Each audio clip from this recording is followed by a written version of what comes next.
Good morning class 5th. Welcome to your social studies class. Today we are going to start our new topic which is chapter number 6 Democratic Republic of the Congo. ठीक है, तो देखो बच्चों, ये हमारी अर्थ है और अर्थ को इक्वेटर जो है सेंटर से कट करती है और इक्वेटर के दोनों तरफ इक्वेटोरियल रीजन्स कहलाते हैं, है ना, north pole and south pole. And this is equator के फर्स्ट हाफ में जो नॉर्दर्न पोल के पास है वो है tropic of cancer and south pole की तरफ सदर्न हेमिस्फीयर में ट्रॉपिक ऑफ कैप्रिकॉर्न, राइट। तो देखिए बच्चों, तो the region located on both sides of equator,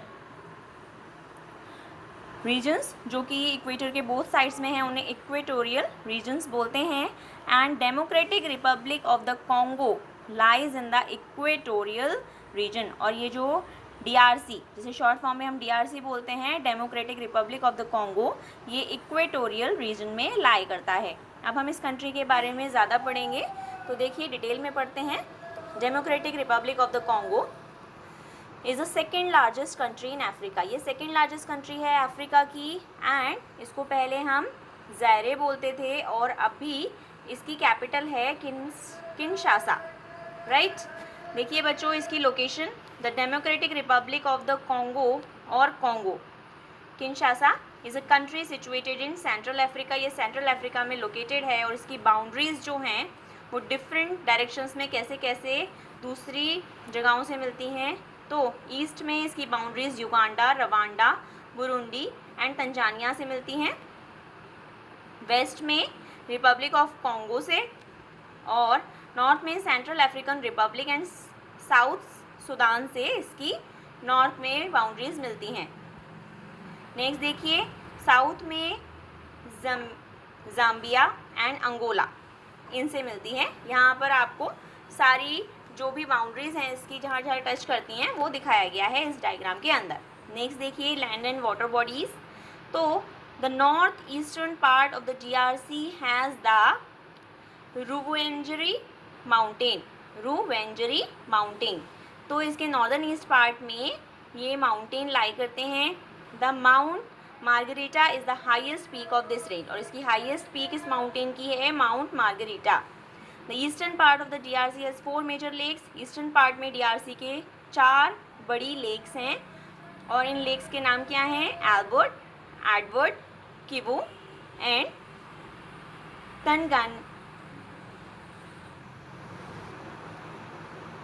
टैंगैनिका।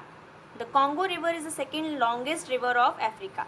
और अफ्रीका की सेकेंड लॉन्गेस्ट रिवर कॉन्गो है और it is also known as the highway of the central Africa. इसको हाईवे ऑफ सेंट्रल अफ्रीका भी बोलते हैं।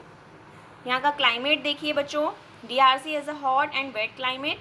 यहाँ पर गर्म और गीला क्लाइमेट रहता है। The region receive direct rays of the सन। इस रीजन में सन की रेज जो हैं वो डायरेक्ट पड़ती हैं। So there is little variation in the summer and winter season. तो इसीलिए यहाँ पे गर्मियों और सर्दियों के सीज़न में बहुत कम डिफरेंस आता है, बहुत कम वेरिएशन होता है। The days and night are almost equal. Day और नाइट्स यहाँ पर इक्वल रहते हैं लेंथ में। High temperature and humidity cause clouds to build up. यहाँ का हाई टेम्परेचर और ह्यूमिडिटी की वजह से क्लाउड्स बिल्डअप होते हैं जिससे यहाँ पर हैवी रेनफॉल होता है। The region receive rainfall every evening. और इसीलिए इस रीजन में हर शाम को बारिश होती ही है। This rainfall is known as 4 o'clock rainfall. और इस रेनफॉल को हम 4 o'clock रेनफॉल के नाम से भी जानते हैं क्योंकि यहाँ शाम को रोज़ बारिश होती है। वेजिटेशन, यहाँ पर खाने के लिए या क्या वनस्पतियाँ उगती हैं? The DRC is rich in vegetation. यहाँ पर बहुत सारी वेजिटेशंस है, मतलब यहाँ पर पेड़ पौधे अच्छे खासे हैं। The trees here are tall. यहाँ पर जो ट्रीज़ हैं वो काफ़ी लंबे हैं एंड थिक हैं।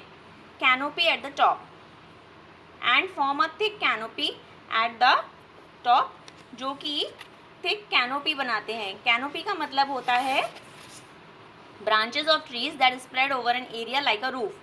मतलब ट्रीज़ की जो ब्रांच हैं वो इस तरीके से फैली होती हैं कि ये एक छत की तरह लगती हैं। Even sunlight can not penetrate through it. और सूरज की जो रोशनी है वो भी इन जो पेड़ हैं उनसे होकर नीचे की तरफ, ग्राउंड की तरफ नहीं आ पाती हैं। There is thick under growth of shrubs and bushes, यहाँ पर जो झाड़ियाँ हैं वो काफ़ी थिक है, मतलब काफ़ी भारी मात्रा में हैं।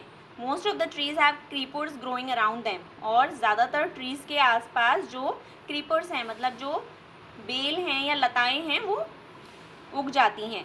द ट्रीज इंक्लूड, यहाँ पर जो ट्रीज़ हैं उनमें कौन कौन से हैं?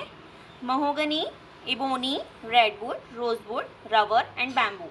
ये ट्रीज़ यहाँ पर मेनली उगते रहते हैं।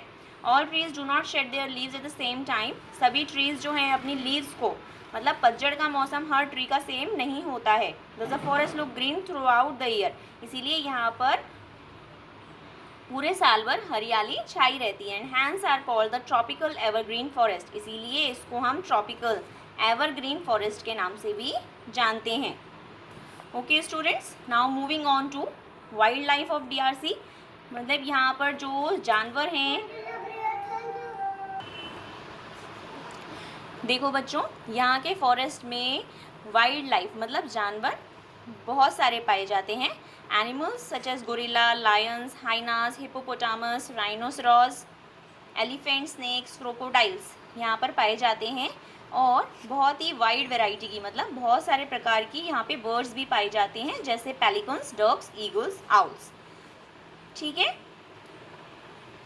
और यहाँ पर जो वाइल्ड लाइफ है उसमें बहुत ज़्यादा वेरिएशंस, मतलब विविधता देखने को मिलती है, इसीलिए DRC is also called the natural zoo of the world, इसीलिए इसे नेचुरल जू भी बोला जाता है वर्ल्ड में, right. Okay students, we will carry on in next class, till then bye.